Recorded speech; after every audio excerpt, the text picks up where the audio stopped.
qu'il y a des moments où il faut nécessairement Mhm. se séparer, partant de, partant de l'appel ou de la volonté de Dieu, Mhm. parce que Dieu le veut ainsi. Mais maintenant, là où j'étais en train de dire en donnant cet exemple, c'est comme quand je me sens que je dois quitter l'église, Mhm. j'ai toujours dit, j'avais agi comme un enfant. Mhm. Vous voyez, quand vous avez tout le piste, vous vous dites, ouais, je suis sûr et certain que là, c'est Dieu qui m'a Tu parlé. m'as parlé, ouais. Vous voyez, Mhm. tout, intérieur, extérieur, j'ai toutes les confirmations, je me dis, c'est les bons moments. Je commence à boycotter le programme de De l'église. l'église. Ça, Tu vois, effectivement, hein, ça c'est vrai. je viens plus à l'église à temps, je suis plus là. Mhm. Donc, je fais vraiment du genre, pour moi, c'est fini. Mais or qu'en réalité, c'est que nous devons savoir, même si Dieu, Lot est parti se séparer avec Abraham. Mhm. Mais quand vous lisez l'histoire des deux, c'est plus tard Abraham qui vient sauver Lot. Ouais. Yes. Pas pour qu'ils redeviennent ensemble, mais à cause du lien qu'il y ait les deux. Ouais. Nous, c'est ça, c'est que des fois nous oublions. Mhm. On est prêt à partir d'une église, on peut salir l'image. Parce qu'il y a des gens qui pensent que, ouais, comme Dieu m'a dit de partir, l'église va mourir.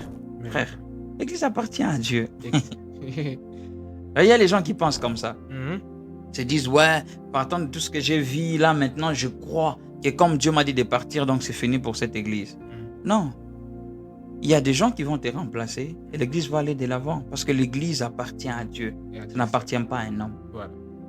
Alors, quand Dieu vous dit de partir, moi je toujours dis, il faut partir par la grande porte. Mhm. Allez voir le Père. Expliquez-lui, je vis ça, j'ai pas accepté. J'ai pas accepté. Mhm. Je me suis mis en prière.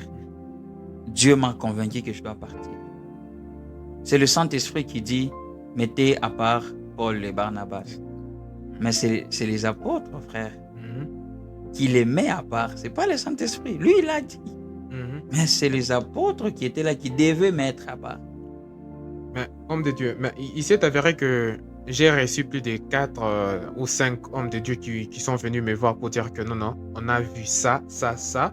Et les autres, parmi les 5 là, il y a une personne qui m'a dit, donc 2 personnes, voulais-je dire, ont vu presque similaire. Donc, ils ont vu des songes. Donc, ils ont plutôt rêvé, hein, Ok. des songes similaires où ils sont partis voir leurs parents, leur père spirituel, mais le père spirituel savait que non, pendant qu'eux sont en train de parler, ou bien la vision, le songe qu'ils sont en train de donner, Ok. ça veut dire ça, mais il n'a pas su accepter de libérer ces gens. Et les 3 personnes d'autres, c'était par vision.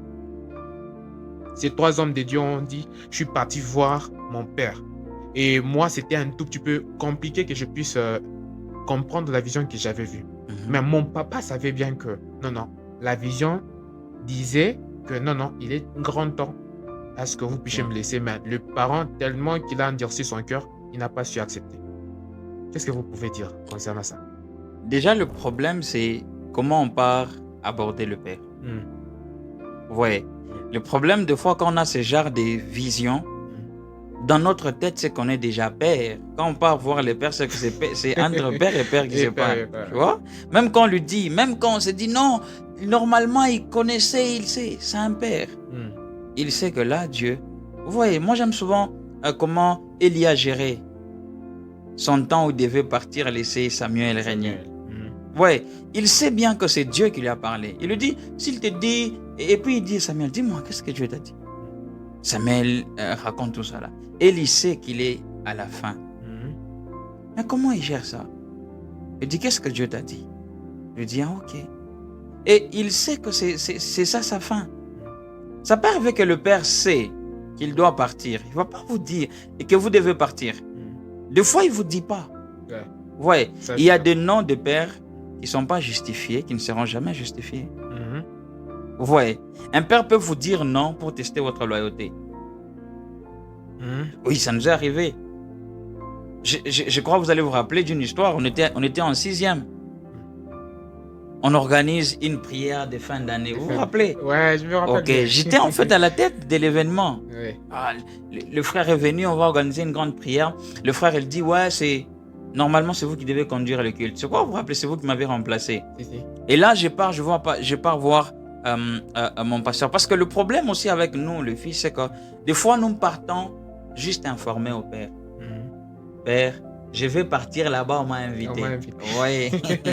Et lui, quand il commence à voir ça, il dit, ah, ok, donc dans cette maison, on commence à devenir des pères. Alors là, il va changer la méthode de la gestion.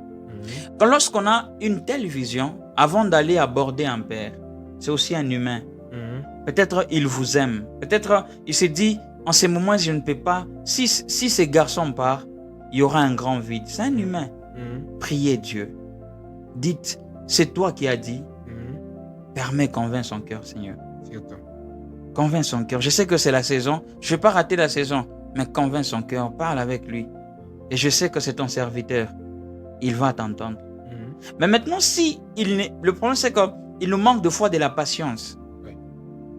Et ça vient parce qu'on a déjà commencé à prester dehors, frère. Tu vois? Cette envie-là. Exact. C'est pourquoi là, on s'est dit, ouais, le père sait qu'on doit partir. Il y a une histoire d'un homme de Dieu. Il est allé autant de fois demander à son père. Son père lui a dit, attends. Il est allé, j'ai vu l'ange, j'ai vu le prophète, j'ai vu... Non. Son père lui dit, attends. Et quand c'était le moment, son père, là, il a dit, là maintenant, tu peux partir. Des fois, Dieu peut nous dire de partir. Mais le père, dans le sens organisationnel de l'église, s'est dit, c'est vrai que ces garçons, ils doivent partir, mais il me faut que le temps que je les libère, que je forme un autre. Yes, j'allais arriver même à ces points. Ouais. Le temps que je les libère, que je dois en former un autre.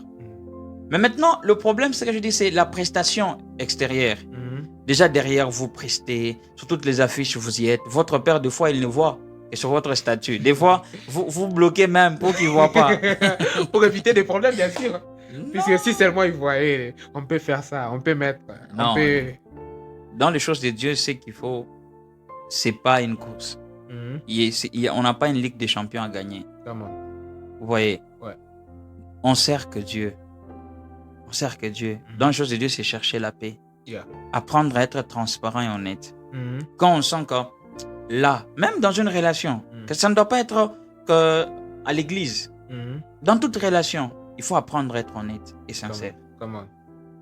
À ne pas chercher à penser. Parce que j'ai toujours dit, l'autre n'est pas Dieu à votre place. Il sait pas, lui n'est pas comme Alpha et Oméga, il n'est pas comme omniscient, omnipotent. Il sait que là, comme il m'a regardé comme ça, en froissant les yeux, il est fâché. Non, mais Dieu, il sait que là, il est fâché, là, il ne va pas bien. Mais l'autre, vous pouvez être là, quelqu'un a mal, mais vous ne vous intéressez pas à lui. Vous êtes là, ouais, qui a gagné qui? Et le gars se dit, mais moi, j'ai une plaie, ces gens ici ne s'intéressent pas à moi. Il faut manifester, il faut dire... Les gars, je ne me sens pas bien. Vous pouvez faire moins de bruit. Et là, les gens vont compatir. Vous voyez que c'est toujours important d'être honnête et transparent. Voilà. C'est comme ça. Le père, ils savent des fois. Moi, j'ai réussi des fois le oui. Comme l'histoire que je vous disais. C'est à la veille. On me sort une phrase telle que l'intercession a prié. Tu ne pars pas. Tu vois, je m'assois, je dis, connaissant mon père spirituel, c'est pas question de la prière. C'est juste question des tests de fidélité. Je suis partagé. Il me dit, de l'autre côté, je vais décevoir. Parce qu'on m'attend que c'est moi qui dois prester. Mais au final, j'ai dit, bon, vous vous rappelez, j'ai dit, bon, là, moi, ça va pas aller, frère. Est-ce que tu peux me remplacer? Mais qu'est-ce que j'ai perdu? Rien. Rien du tout. Waouh. C'est comme ça. Profond. Alors,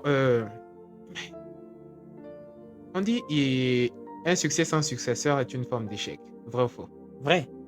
Alors, pour ceux-là qui sont en train de sortir sans l'accord, puisque nous sommes en train de tendre vers la fin, et ceux-là qui sont en train de sortir sans l'approbation, sans l'accord de leur père spirituel, qu'est-ce que vous pouvez leur donner comme conseil dans quelques 2-3 minutes pendant qu'ils sont en train de nous suivre? Moi, je pense, j'ai eu un enseignement récemment très fort. Pendant 55 minutes de mon père spirituel. Il m'a appelé au téléphone et il m'a montré les avantages et l'importance de fois de servir l'onction du Père. Et d'avoir l'autorisation du Père. Je vous dis vrai. Même si c'est l'âge, même quand un enfant doit aller se marier, Même s'il a tout, frère, il faut que les deux parents disent oui. Oui. Pourquoi? Parce que ça ne doit pas être comme une pierre d'achoppement dans sa maison plus tard. Ok. C'est toujours important. Je sais que ça n'a pas, des fois, papa n'a pas compris. Mais moi, ce que je demanderais, c'est que là où on s'est senti lésé, le temps a déjà fait son travail. Ça serait mieux de revoir, de dire, Père, je sais que j'étais mal parti, et je m'esquisse. Vous ne perdez rien. Rien du tout. Et ça vous apprend à être humble. Parce que la hiérarchie, ce n'est pas un enfant qui choisit un père. Et ce n'est pas non plus l'enfant qui choisit une famille. Quand Dieu a décidé que vous naissiez, que vous commencez là, Dieu, il sait le pourquoi. Peu importe les gens qu'on croise dans la vie. C'est pourquoi moi, je n'ai pas voulu qu'on reste, même si on m'avait amené trop à rester dans l'église. C'est pourquoi même dans la vie, il y a des gens avec qui nous sommes juste pour un temps. Mais si on ne sait pas garder la paix, ça peut nous causer préjudice plus tard. Dans les jours à venir.